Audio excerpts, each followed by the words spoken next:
sababu serikali imejipanga vizuri kuhakikisha tarehe 9 hii inayotokea kwenye mitandao ya kijamii mbalimbali halitatokea tena. Serikali imejipanga vizuri kuhakikisha wananchi wanakuwa salama chini ya mwenyekiti wetu wa taifa na rais wetu. Lakini sisi tulichokuwa tunawaambia sasa kwamba wakaitishe hivyo vikao, ambavyo vikao vile ndani yake kuna viongozi ambao ni wenye viti wa serikali ya vijiji, wenye viti wa serikali za mitaa, pamoja na watendaji wao, wajumbe katika hivyo vikao. Kwa hiyo tukawaagiza kwamba wakawaambie wenye viti waende katika maeneo yao wakaitishe mikutano ya hadhara ili kuwatoa hofu wananchi, wawe na amani kwamba hii na 20 tarehe 9 haitakuwepo. Serikali imejipanga vizuri kutulinda. Hilo ndio tulilofanya kwa mkoa mzima, na jukumu pia la kusimamia ulinzi katika mkoa wetu amepewa Anthony Mtaka, ambaye ndio mkuu wetu wa mkoa, pamoja na vyombo vya ulinzi na usalama chini ya mwenyekiti wao ambaye ni Anthony Mtaka, mkuu wa mkoa. Kwenye wilaya huku wako wakuu wa wilaya ambao wamejipanga vizuri kuhakikisha watu wanakuwa salama. Na sisi chama kazi yetu ni kuangalia kwamba yale ambayo wananchi wanatakiwa waishi kwa amani, serikali imejipangeje. Hili ndio jukumu ambalo tulikuwa tumelifanya katika mkoa wetu. Lakini vile vile leo siku ya Jumapili nimekwenda kanisani kwenda kushiriki ibada, na baada ya ibada wakanipa nafasi niweze kusalimia. Nimelizungumza pia hapa kanisa letu kubwa la parokia ya Langamoto, nalo nimewaambia viongozi wa kanisa pamoja na waumini kwamba hiyo tarehe 9 wawe na amani kabisa. Serikali imejipanga vizuri kuhakikisha wananchi wanafanya kazi zao kama ambavyo walikuwa wanaendelea huko nyuma. Nimewatoa hofu kwamba wasiwe na wasiwasi kwa sababu serikali imejipanga vizuri. Tunampongeza sana rais wetu ambaye alihutubia taifa na aliongea na wazee wa jiji la Dar es Salaam. Kama mnakumbuka, alisema ameunda kamati maalum ishughulikie kuona kiini na changamoto na tatizo nini kilichotokea tarehe 29, na hatimaye kamati ile itarejesha yale walioyaona, na hatimaye sasa Watanzania wataambiwa.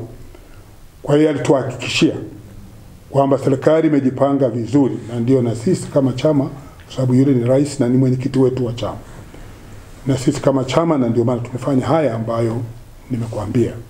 Lakini tunashukuru sisi mkoa wa Njombe, chama na serikali tumeshikana vizuri, na tumeagizana sisi kama chama, tumeagiza serikali ndani ya mkoa wa Njombe kwamba Anthony Mtaka na kama na vyombo vyake vya ulinzi na usalama waweze kusimamia lile ambalo rais alizungumza, watu wakae kwa amani na waendelee kufanya shughuli zao kwa amani. Na jambo lingine ambalo nilisema hapa, labda niseme tu kwamba wananchi wasiwe na hofu kabisa. Serikali imejipanga vizuri, na sisi Chama cha Mapinduzi ndani ya mkoa wetu tunaisimamia serikali kuona wananchi wake wanaendelea kufanya majukumu yao vizuri na kwa amani. Na swala la ulinzi, unajua wakati fulani kila mwananchi anatoka kuwa mlinzi. Na niwakumbushe tu waandishi wa habari kwamba kule nyuma zamani watakuta mwananchi alikuwa akiingia kijijini, mtu ambaye wanamtilia shaka, watu walikuwa wanaweza kumsogelea na kujua ameingia na atakufanya nini na kutoa taarifa mapema kabisa. Na ndio maana nchi ilikuwa watu au mataifa mengine walikuwa wanasema Tanzania kila moja ni askari, ni kwa sababu tulikuwa tunaweza kulinda nchi yetu sisi wenyewe. Na jambo hili na ndio amelizungumza rais kwamba swala la ulinzi kila mwananchi pia aone ni jukumu lake, hasa wa vijana ambao wanapewa kitu kidogo na kadhalika, wameweza kuingia kwenye udanganyifu bila kujua kwamba wanahatarisha amani katika nchi yao. Wamekosa uzalendo baadhi, lakini wako vijana waliosimama kidete kuhakikisha amani hii inalindwa.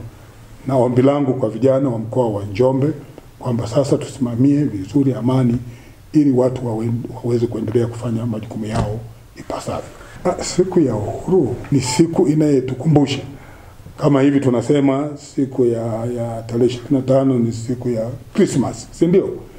Inatukumbusha wale nyuma Bwana Yesu Kristo alipokuwa anazaliwa. Kwa hiyo tunaendelea kusherehekea kuzaliwa kwa Mwokozi wetu.